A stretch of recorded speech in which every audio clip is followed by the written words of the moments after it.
So at the end of the day, I'm less concerned about them blowing the lead than I am about how they react after they blow it.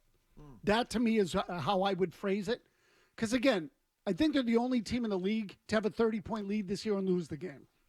I don't think that's going to happen with any sort of regularity in the playoffs. And they fell asleep. Fine. But once Atlanta got the momentum, they rattled. And this is the pattern with them. So this is exactly what happened in the Cleveland game that Wallach was talking about. Once it becomes a game, once it becomes time to execute, in the final few minutes, they revert. You still see it. And again, how many of those will they have? And I know we run the risk here of now entering the Joe Murray cul-de-sac of front running and whether it's a good thing or a bad thing. But as soon as their advantage of being a front running team is gone, and now it's a fight, stupidity sets in and they start doing dumb things. Like walking the ball up the floor and getting an 8-second violation or, taking bad shots with one guy going ISO and then giving up 3 offensive rebounds at the other end. And that's what we played you coming out. Jason Tatum in the fourth quarter, 1-possession game, 8-second violation. That's freaking embarrassing. Talking about walking the ball up the floor. And then, of course, he complains about it, bitches about it. Like, dude, look at the shot clock. Look at it's a simple call. If it hits 16 on the clock, you're out. What are you complaining about? You weren't at midcourt, and it got to 6. Like, oh, my God, you freaking baby. But, again, just the pace of play and the ISO stuff. And we're playing it again here on NBC Sports Boston. We talked a couple weeks ago, that loss in Cleveland. The 19 dribble possession for Jason Tatum where he walked the ball up the floor, pounded it into the floor 19 times, and hucked a low percentage shot at the buzzer in Cleveland. This was worse. This was Jaylen Brown, 23 dribbles, step back 3, 1-possession game late in the fourth quarter. So it's not just Jason Tatum, or it wasn't last night. And so the bottom line, to me, the loss isn't the thing. You're not losing to a team like the Atlanta Hawks in the postseason. And you're probably not going to blow a 30-point lead in the postseason to a lesser opponent. Like, that's not happening. That's them falling asleep. I don't care about them falling asleep and losing the game. This is very much like I said about the Cleveland game. That's not the story. The loss, who cares? Falling asleep in the middle of an NBA season happens. All right, big deal. It's how you play in tight games in the fourth quarter, offensively mostly.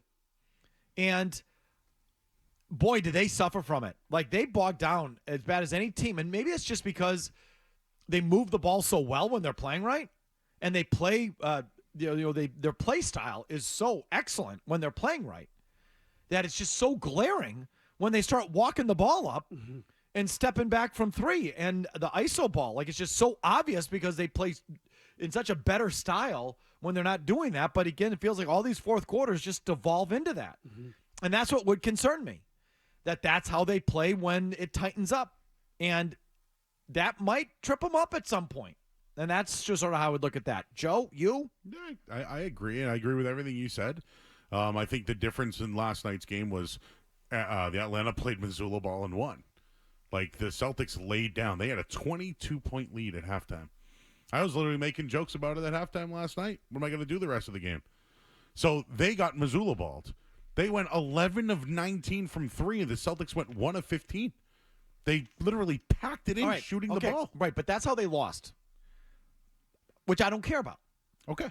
I'm not talking about that. I'm talking about the 23 dribble possession from Jaylen Brown, the 8-second violation for Jason Tatum, the ISO ball, the complete breakdown of their offense. That's what I'm talking about. Take the final score out of it. Yeah, I think both guys, Tatum and Brown, should be criticized for it, but this is where I think Missoula needs to bail them out.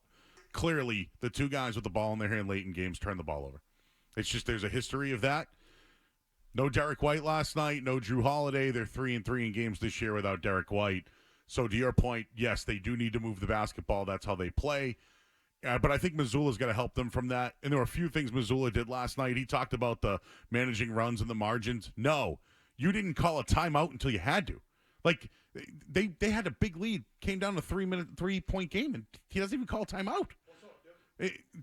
And then adjustments. Didn't you say that they saw their 30-point lead get whittled down all the way to 3 until Missoula didn't call a timeout until the lead was 3? 3 points last night. Okay, yes. So that's a common thing. You also brought up a great point about the kid they played last night, Jaden Springer. It came over in the trade. Well, so like so this to me, I watched the second half last night because it got tight. I can't watch NBA blowouts. I can't do it with you. It's a complete waste of time. I can't do it. So my first flip over in the first half, they were up 20-something effing points. I'm like, well, this is over. I put on the Taylor Swift Eras Tour replay and started watching some Taylor Swift. But then I checked the scores, and then I see in the third quarter, it's 8 all of a sudden, like kind of early in the third. Going, okay, well, I'll put the ball game back on, and I watched to the end because it was a competitive game. Those are the ones I will watch. I can't watch your 20, 30-point blowouts. I'm not like that is just fanboy. So, another dipsy-doo dunkaroo up 30 points. Like, who cares? So anyway, and when I turned over, the guy that was carrying you was Peyton Pritchard. He was unstoppable offensively. And then in the fourth quarter, they played Jaden Springer, which I had to remind myself who that was. So that was really the call there, Jaden Springer over Peyton Pritchard. Now, Springer only got, I guess it was 8 minutes, but still. All in the second half, yeah. Okay, well, why didn't you just ride Peyton Pritchard there? He was taking guys to the hole. No one could stop him off the dribble. Why don't you just keep going with Peyton Pritchard? He's been one of the best players in the league over the last 7 games statistically. He's averaging almost 19 points per game. I know he's not much of a defensive player. Even Hauser played a bunch of minutes last night and didn't get shots off. They were tinkering. I'm telling you, I think they had a lead and they tanked. I think they stopped playing, and then when it came down to it, Tatum and Brown were the ones who were missing the shots and shooting the shots and being lazy. Like, it was definitely on Tatum and Brown being lazy down the stretch, and Missoula didn't bail them out at all. Is it laziness, or do they have trouble playing offense when it matters? Yeah. They don't every time, because you keep giving me little reasons why they lost last night, which again I don't care about. I care about their play style. Did that come out last night? Yes. in that game? Yes. I'm sorry to yell at you, Joe. No, it's okay. I mean, to me, that's the whole thing. Like, even the Springer thing, because, again, they didn't have their 2 starting guards. Fine. I mean, uncharacteristic, but it's Atlanta. They're without Trae Young. I would have kept going with Pritchard. Okay, so again, and I'm not. Although Pritchard was picked on the other end, he was minus 17 in the game. Right. So like I look at it and I said, this is Missoula trying to see if the kid can body up to DeJounte Murray and maybe then get something out of him in a spot situation or whatever. Yeah. Like whatever. He's screwing around, right? They're so far ahead. He's just screwing around. Fine. Like I'm even okay with that. And I'm sorry, Pritchard minus 17 in the second half. Go ahead. What happens when Tatum and Brown get the ball with the game on the line? Right, that's it. That's the story. Okay, to me, that was it. That possession, and Vinny just showed it again a little while ago on our simulcast, our TV producer. The Jaylen Brown dribbling the ball 23 times and then taking a 3 that frankly missed badly. He missed it it hit the outside of the back rim. Okay, so he barely grazed the rim is pretty much what it comes down to. So then takes a bad shot and misses it badly. I bet you Al Horford doesn't dribble 23 times in the whole game. I'm not joking. Yeah. He rarely puts the ball on the floor. So it's that kind of crap. What are you doing? And Tatum walking the ball up the floor, taking your time. Dude, play with pace. Move. Don't let the defense dictate the tempo. What are you doing? It's the same crap. So I wonder if the coach has the ability to get in the way of that. I don't think he does. I think he lets his guys figure it out on their own and play on their own, and he's not the answer for that. And if Brown and Tatum don't get it, I mean, I thought Brown gets it more than Tatum, but then that possession last night, I'm like, oh, my God, this was worse than the thing in Cleveland. Brutal. And then Chris Forsberg counted it out, 23 dribbles. Oh, yeah, it was worse. That's why I say that he needs to bail them out. Like, you guys are right. These crunch time situations, Tatum and Brown turn the ball over. They take a bad shot. It's a transition 3. It happens all the time against them. We've seen enough of it.